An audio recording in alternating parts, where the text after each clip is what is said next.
Ito po ang ating Baby R Us twin stroller. Good for newborn up to 36 months. Okay, it depends pa rin po yan sa laki timbang ng baby po ninyo. Kung kakayanin po siya ng 4 to 5 years old, especially kung medyo petit yung baby po ninyo. Okay, so ito po yung details po niya one by one. Wala po itong faded, wala po siyang discoloration. Canopy niya, combination color black and lining na color red. Okay, sa pag-fold po sa kanya. Yan po yung kanyang pagkakahiga. Okay. Kalatan. Ayan. And then, 5 harness seat na seat po yung baby po ninyo. Wala po siyang putol. Ayan. Presyo lang po yung gitna. Okay. Same lang din sa kabila. Ayan. Okay. So, ayan. Dito sa upuan, mamaya sa pag-fold po sa kanya, hahatakin po natin to. And then, yung kanyang front handle. Okay. So, pepresyo lang po itong kulay pula sa ilalim pag ilalagay po ninyo si baby. Kahit isa lang po yung press nyo po siya. Pwede po yung dalawa. Okay? Kahit isa lang pag lalagay po ninyo yung baby po ninyo. Okay? And then yung footrest niya, tapakan ng paa. Ayan. And then yung gulong niya sa harapan, easy to maneuver. Ayan. Nag-swivel. Ayan. And then, so ito pong nasa harapan niya, sa likod po yan, pwede nyo po yung i-pull down sa ilalim para kapag po inaantok or nakatulog po yung baby po ninyo, yan, pwede nyo po siyang i-swivel.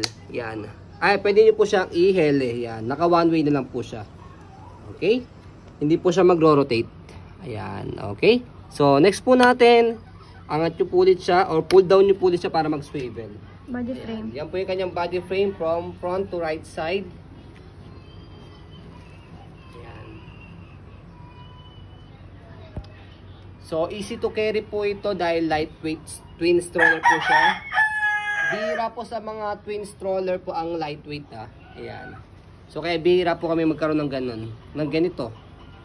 Ayan. Ito po yung kanyang likod. Okay. Pwedeng tanggalin. So pwede po niya tanggalin. Ayan Ayan. Para kita nyo po yung baby po ninyo.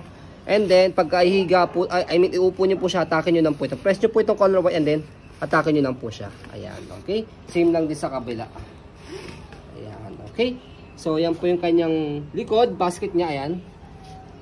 May tier lang siya rito. Ito lang, simple tier lang. Pero no problem for that. Pwede namin tahiin yan. Okay? So, next natin, stopper. Dalawang tapak dito. Ayan, naka-stop na siya. Angat lang po para mag-go. Yan po yung kanyang gulong. Okay? So, kabilang side ng body frame. Ayan. Okay?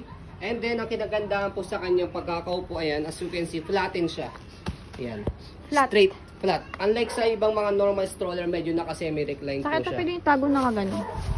Yes. Saka mahaba. Patago nyo lang siya ganyan. Okay? So, babalik nyo lang po ulit ito kapag gusto nyo nakahiga sa baby. Ayan. And then, next natin yung kanyang handle. Ayan. Check natin yung handle niya kung merong tear.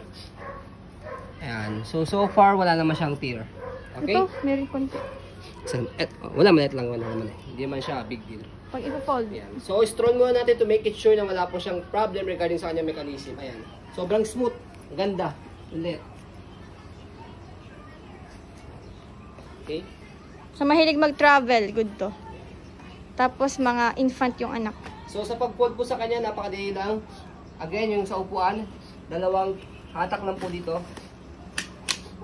Ayan. So, yun na po. And then, meron siyang lock dito sa gilid. Saan ba yung lock? Wala siyang lock. Ayan. Automatic siya. Ayun pala, meron. Meron yung lock. So, Dito lang. At look. Tayo ka, daddy. yan siya.